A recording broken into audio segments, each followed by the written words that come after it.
Welcome back to the kitchen, everybody. This is your boy, the Mad Chef, and tonight is yet again another installment of one of our newest segments on the channel called Dessert Challenges. And tonight, we're going to be making the very best apple cinnamon coffee cake you've ever had in your life. So let's get started. Before we get into anything, please make sure your ovens are preheated to 350 degrees Fahrenheit.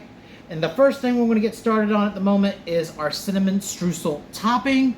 The reason why we're getting that out of the way first is because it's the quickest to do, and you can set it to the side for a little while and it will still be good. Alright, so let's get into how to make this.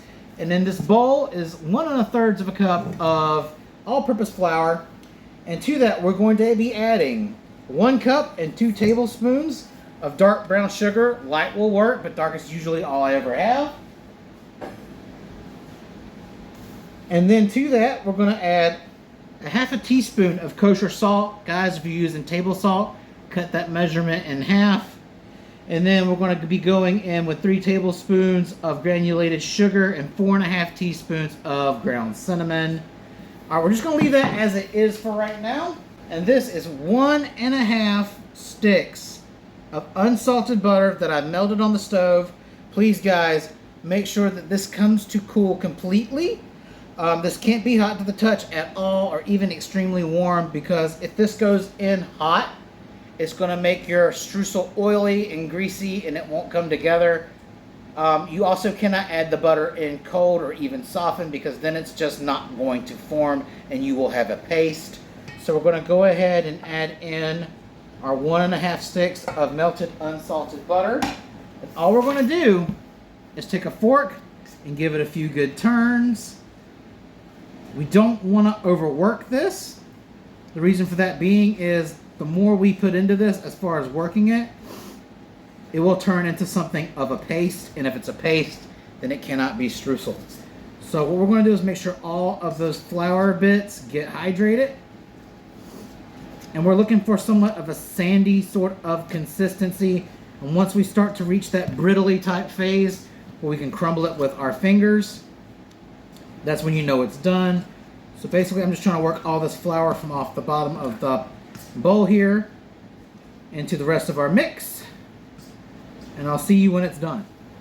Alright, and this should be somewhat of a wet sand texture. Once it gets to about this consistency right here, and you can move it around with your fingers and not make a mess like I did, that's when you know it's done.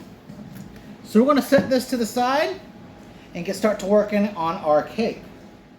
Alright, and we're going to be starting off today's cake batter by creaming off 1 whole stick of unsalted butter that's been sitting at room temperature for probably close to 2 hours at this point. And then we're going to add in a 1/2 cup of regular granulated sugar, and we're going to cream this off by hand, alternating between the whisk and a wooden spoon. Now guys, if y'all have an electric hand mixer, I would definitely recommend doing that, but mine is broken, so I want to do this by hand. And also, I am not using the stand mixer for this recipe, simply because we're adding apples into this mix, and when you're working with apples, you absolutely cannot overwork this dough. So once we get all that butter broken down with the wooden spoon, we're going to continue to cream it off with the whisk, kind of similar to what you would do with a hand mixer. And this takes about 5 minutes. At least it took me 5 minutes to get this done by hand. Alright, now it's time for the eggs. We're going to be adding in 2 large eggs, 1 at a time. Mixing all of this carefully into our buttercream mixture, making sure that everything is nice and homogeneous. And once we get that first egg mixed in well, we're going to add the second one in and repeat the process until everything is nice and smooth and creamy. And then to this, we're going to be adding 1 cup of dark brown sugar. And then we're going to make sure we mix everything in, working out all those nice lumps and clumps. And now it's time to take a focus on our dry ingredients. In a separate bowl, I have 2 1/2 cups of all-purpose flour. And then we're going to go ahead and add to it 2 teaspoons of baking powder, 1 teaspoon of cornstarch, and 1 teaspoon of salt. And simply with a fork, we're going to whisk all of that in until everything is nice and combined. Then we're going to slowly add in our flour in probably about 3 batches. So about 1/3 of the flour goes in, and then we're going to mix it, making sure we get everything off the sides of the bowl and make sure all of that flour gets hydrated. And then this is a half a cup of buttermilk. This might seem like a bit of a dark horse item to use, but this simply replaces, plain yogurt and sour cream. It still provides the same tangy notes, adds additional moisture to your dough, and make sure that it gets that nice consistent crumble and gets a nice rich quality to it. So we're going to add a little bit of that buttermilk in there, and then we're just going to take turns adding buttermilk and flour back and forth until we've used all of our ingredients and it's nice and smooth. And about halfway through this process, you're going to want to switch out your whisk for a wooden spoon because it's going to become too thick for that whisk to handle. And at this point, you're more concerned about folding your dough into nice even layers. I'm simply going to add in about a half a teaspoon of real vanilla extract. This is optional, but I like the flavor of vanilla in a cake mix. Having a cake without vanilla just seems kind of wrong. You can omit this if you want, but this is just my touch.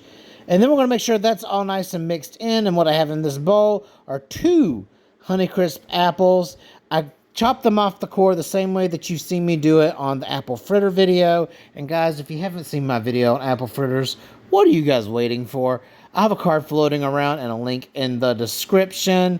And we're just simply going to add all those in the bowl, fold them in no more than 3 or 4 times, maybe 5 for good measure. At this point, turning the dough more than about 5 times max really runs the risk of making this dough tough and unworkable, or, just texturally not good. And then after that, we're going to go ahead and grease our 9x13 baking dish. And then we're going to add in roughly about half of our, cake mixture and spread it, the entire length of the pan.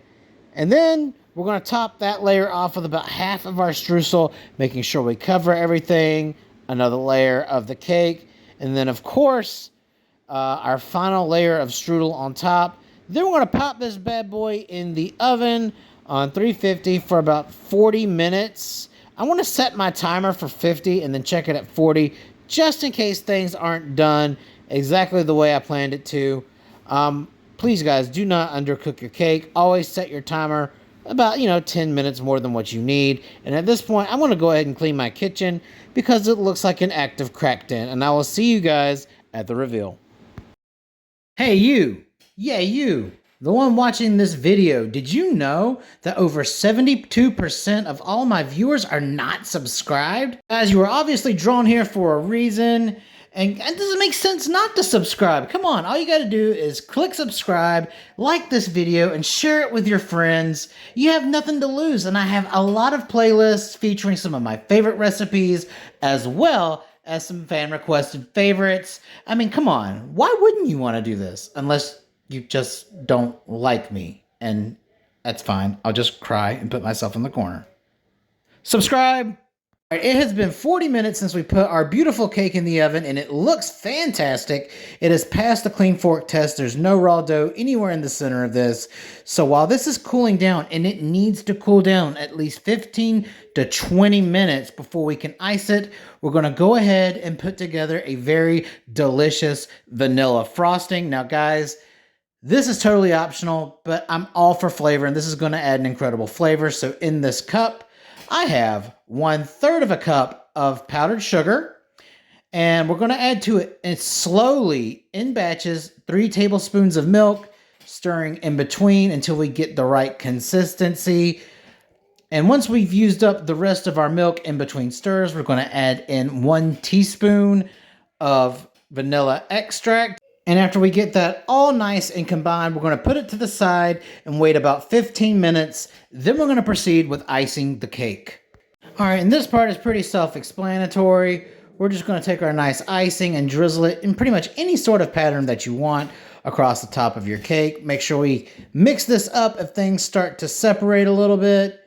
And once we get the rest of this done and on the cake, it's time to slice it up and try it. And guys, I'm pretty excited because this cake smells absolutely amazing.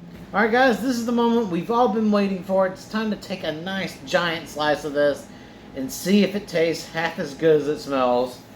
Honestly, guys, for a first draft and the first road test of this recipe that I put together, I can't be mad at it. It looks really good, smells really good. So let's try it.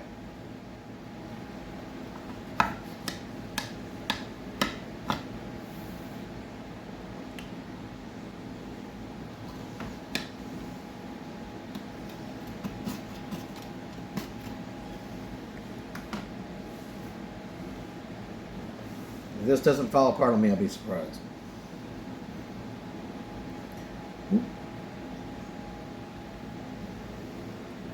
Ooh. Well, it kind of fell apart a little bit. Maybe I should have let it cool off a little more, but it's late and I really want a piece.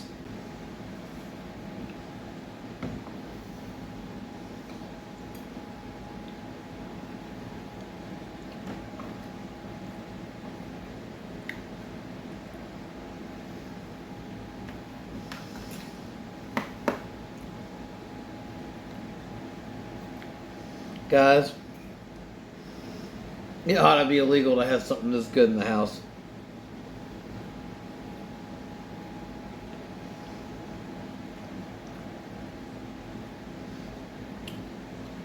The streusel is nice and crunchy.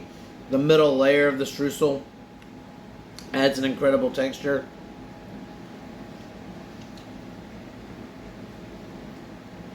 It's super well balanced, not too sweet.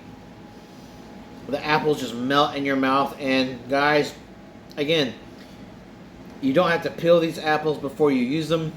It's a waste of time because these apples just really, they vanish. You don't even notice there's skin on there. I'm certain they just probably bake into the cake, and this flavor is amazing.